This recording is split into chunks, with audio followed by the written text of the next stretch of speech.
Hello and welcome to Mad Lads episode 1 of the Lotus Eaters, which is Miles. Hey guys, how you doing?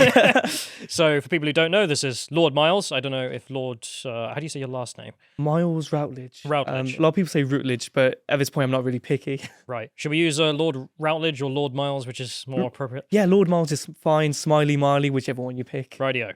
Anyway, so this is, as I'm sure most people know, but just in case someone's watching who doesn't, you went to Afghanistan on a charity trip to try and help people out, and Yes. this was at the same time the country ended up collapsing. Basically, yes, so I was at the fall of Kabul, at the heart of it, and saw it unfold, and then posted on 4chan for the world to see, so pretty peaceful holiday, really. Yeah. So my I have an interest in the story, of course, because it's amazing, and we will get into it. But the other part of it for me has always been I have an interest in dark tourism in general. So dark tourism, as people imagine it, is essentially traveling to places that are associated with suffering or death, and this could be Sudan, South Sudan, Afghanistan, Eritrea, Birmingham, wherever. And these places are dangerous and the government advises against all travel to these places. But it could also be places like Auschwitz or the killing fields in Cambodia or so on and so forth. I mean, places of immense suffering. So, why did you leave in the toilet for the Taliban to find? So what happened was when I was on the plane, I came across tons of food, and they kept handing me free meals because they saw the lordship title on my card and they didn't want to charge me. And I think there was some miscommunication with the language barrier. So what? No, the Lord's not happening anymore. Absolutely, yes. So on my flight, I had about 4 to 5 lunches, and it was heavy Turkish food. So at this point, I was a little bit bloated. As soon as I got off a plane and got to my safe house, I unloaded in the bathroom. And the plumbing system in Afghanistan is not the best. So on my first attempt, I couldn't flush, and I was panicking a little bit. And I think you've seen that green text where some gentleman goes to the bathroom and he can't flush, so he brings in one of the maids and flushes, and then You're pointing. he points to it, he goes, look, and then he presses the flush button, he goes down. And that's my worst fear. So I didn't want to do anything, and I didn't have a stick or anything to kind of break it up. And I'm not going to go into too much detail, but at this point I thought I'm going to solve it later. I'm in Afghanistan, I've got bigger issues or bigger things to fry at the moment. So it got to a point where we had to evacuate, and I had to get out my safe house. So I left basically a log in the toilet, and as I was walking out or running out anyway, I basically thought, well, this is going to be funny. I'll leave it for the Taliban. It's for them to deal with now. Call it my little thank you for ruining my trip. Your crimes against humanity. Yeah, Anyway. exactly. I'll I'll be wanted by the UN, but I don't exactly recognise them anyway. This is going to be a serious subject, but I did want to start off with a bit of an S post, Thank and you, yes. we have done that. So the other point, I love the idea that you know the green text. And for people who don't know, it's this guy who's like, he clogs the toilet, he brings in the maid, points it, and tries to say stuff in foreign and it doesn't work. So he just says flush, Yes. points it, hits the button, and it goes. And the maid just looks at him like, is this guy autistic or something? Yeah, basically. And I love the idea that you're thinking of that in the moment, and you're just like, I don't want to look like a retard, so I'll just leave. Yeah, exactly. If I'm going to die with some dignity. Anyway, so I suppose speaking of that, the first thing we should get into is the trip to Afghanistan. Of course. And the thing I wanted to start with is, of course, the motivation. So the initial stages of why you did that, what went on there? Because you'd been to Ukraine previously, Yes. Chernobyl. So I don't know if you want to say that inspired you or Yeah, what of course. took So place. that was my first ever holiday abroad. I popped down to Chernobyl and then also saw the Ukraine-Russian border and saw what was popping off there. And I saw some immense suffering, but I see it as a double-edged sword where you can actually do some good and help out some people whilst you're there. It's like where the media goes there and films everything, but they don't help with the situation. So I wanted to go there, document it, because I generally do find it interesting, I've got to admit, and I wanted to do some good stuff if I could. So I feel like everyone wins at that point. So when I went to Afghanistan, I basically took a month's salary in cash and just started handing out to people who needed it. Women, children, homeless people. I fed some dogs, stuff like that. But why Afghanistan? Well, the quote that's usually taken out of context is I went for the most dangerous place in the world as my bucket list, but I actually went for the most dangerous place in the world for Christians. So Afghanistan was at the top with persecution along North Korea and everything like that. So when I went there, I came across some Christians and some Catholics that were underground and basically tried to help them out as much as I could. You being a Christian yourself. Yeah, exactly. I'm a very strong Catholic, and I like to think what was going on was a part of a godly intervention almost. Like I was sent there and the country collapsed around me, and maybe I had some good purpose or some greater opportunity to do some good stuff. And I like to think that's why I didn't die, because in the end, I went there. I had some temptation to do some terrible things, of course, because there's every opportunity to do stuff like that. I could have taken the money. I could have, I could have seized the opportunity and done some. I could have taken advantage of the situation, basically, but I didn't, and I think that's a good thing at the end. Yeah, I mean that's one of the things I don't get is the media criticism of the trip, because I mean when you lay it out like that as well, I mean going to Chernobyl, it's a bit of a tourist place at this point because it's an industry, but even though it has its risks, if you wander off, for example. But with Afghanistan, I mean you weren't just like Lamau danger. It was, here's a situation, I can help some people, God will protect me, Deus Vult. Oh, exactly. Well, when I went there, I was told basically by my tour guide, by the Afghanistan embassy, by basically all my friends in Afghanistan, which I was in contact with, by the media too, by the Biden administration, by basically every world government intelligence service. And that's one mistake. I shouldn't trust the government. Never trust the glowies. Yeah, they basically posted, the country won't fall for 90 days, and anyone predicting sooner was mocked online. So I thought, well, every billion-dollar industry is reassuring me it'll be fine. I should pop down, it should be okay. And sadly, it went wrong. Fair enough. But if I knew things were going to pop off, I obviously wouldn't have gone after that. I didn't know the country was going to collapse, and it was a bit unfortunate timing, but no one did, as you rightly point out. Yeah, exactly. I mean, this is why I find some of the people who are a bit autistically hating you very strange. It's just like, well, look, no, turn the clock back, and no one knew that was going to happen. Yeah, exactly. For the planning stage, did you take into account? So, I mean, Afghanistan is a trip. Yes. But you take this for any other kind of trip in a dark tourist zone. How did you take into account sort of the risks, the gains, whether or not it was worth it? Did you do any planning like that, or did you just planning? I did a little bit. Yes, I created one of my famous PDFs where it's just schizo posting basically. But I've read some. I'm sorry to hear that. But I did write down some risks. Obviously, I could have been kidnapped, I could have been killed, but my tour guide, he's an amazing person. He was very trustworthy, and because a lot of people there were strict Muslims, they were very kind and very inviting. And Kabul isn't as dangerous as most people make out, basically, with the media. It's not constant chaos. Most people, even in the fall of Kabul, would basically help you out, and that's what happened with me. So I was planning on normal, good people like you find with any country.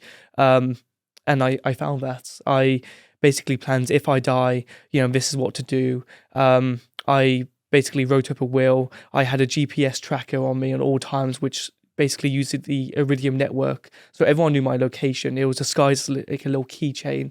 And I had people tracking me at all times. I had a little SOS button. Friends or? Yeah, friends. I would occasionally press the SOS button just to freak them out and say I clogged the bathroom. But yeah, the thing is with Afghanistan, you can't plan as much as you think you would like. It's not like going to Spain. You can't plan a route and every single day. That's the adventure I find anyway. If I died, I know I would die doing some good charity work. And if there's one way I want to die sooner than, in my deathbed at 80 years old, I think it would definitely be that situation. I mean, part of the... So your version of essentially charity work, because most people, when they think charity work in third world country, I'll give money to X group and they'll go down and give aid. Oh, yeah. That's it. And it's like, this does happen, but there's huge problems. So some people think it's silly that you just went and gave money to people, right? Yes. But when you read some accounts in some countries that are in a famine or in a terrible situation, usually there's so much corruption, the food just gets taken to the regime. It could just get sold. Maybe it just goes to the black market. So the money doesn't get there. Yeah, exactly. Whereas you actually giving money to someone, I mean, that person is immediately better off.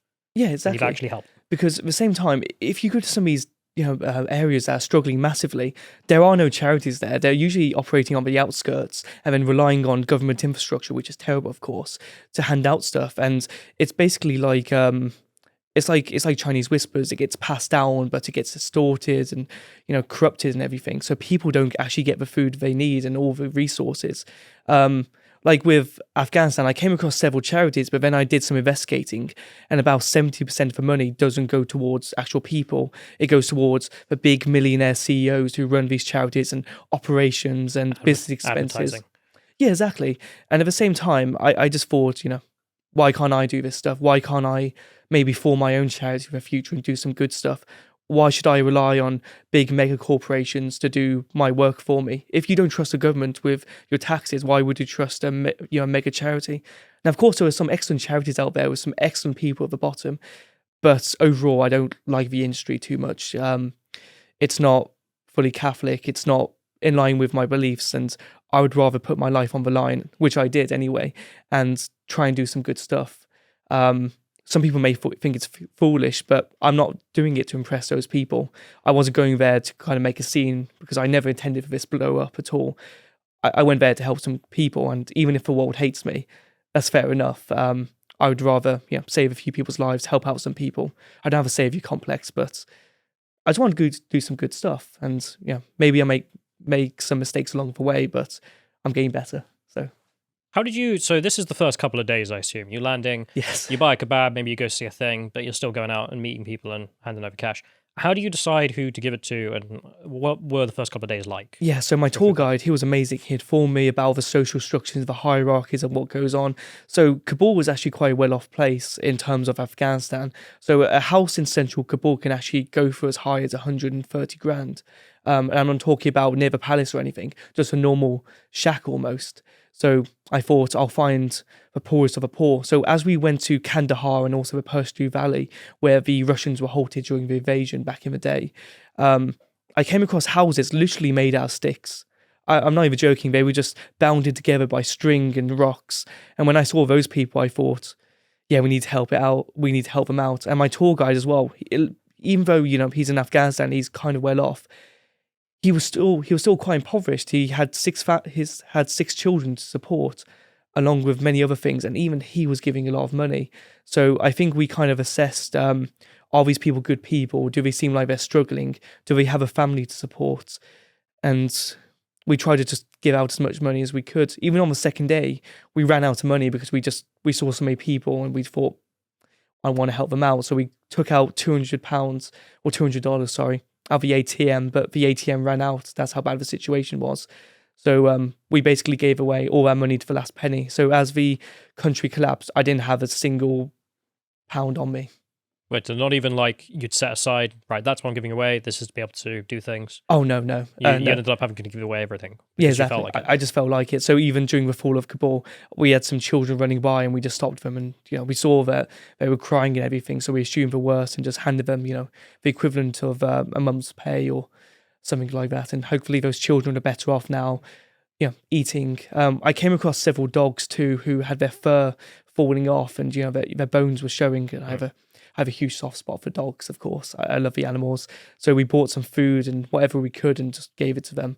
And even, dogs were mistreated in the country because they're not seen as pets, they're seen as vermin almost, because they're not... not Islamic. Yeah, exactly. They're not Islamic. So we basically helped them out as much as we could. And even with their situation, they were friendly and amazing. So I like to think there was some good that came out of it. Why not? So that's the first couple of days where you're able to move around a bit. You're able to do stuff. I did see you met up with some guys who presumably are ANA because they had a Humvee and did you get much interaction with the ANA at all? Yeah, so they stopped me at a checkpoint and they basically said, oh, you don't have this pass. They pulled us out of the car, pointed AKs at us. They were speaking broken English, so I was worried that was going to be some sort of, translation issue. I was going to offend them or something by accident. What a terrible way to die. It's very anticlimactic. But they pointed AKs at me and were like, are you a spy? Are you a journalist? What are you doing here? And I go, no. Pulled out my passport, tourist. And they look at me and kind of, they kind of give this face of this idiot, but we kind of like him. And they put down the AK slowly and then took the passport, looked at it. They begin laughing. And then they go, oh, tourist. And they just started talking and we were just joking about the West and all the other stuff. I informed them about, soy and what's going on in the country. And they were just laughing. They loved it. And they invited me for tea afterwards, but I had to politely decline. They allowed me to climb on their the machine gun turreted kind of battle station almost. I forgot the name for... I think it's a Humvee, isn't it? Yeah, Humvee, that was it. And they kind of freaked out at one point just because the actual turreted machine gun wasn't actually put on safety, and it was fully loaded, so I almost shot up basically half the town. But nothing went wrong. They took some photos and they were kind of chill about it. Yeah. I think one of them struggled to get out of the country, and I was still in contact with them, so I wrote them a letter of recommendation, and I think they got out at the end to Iran. So good stuff.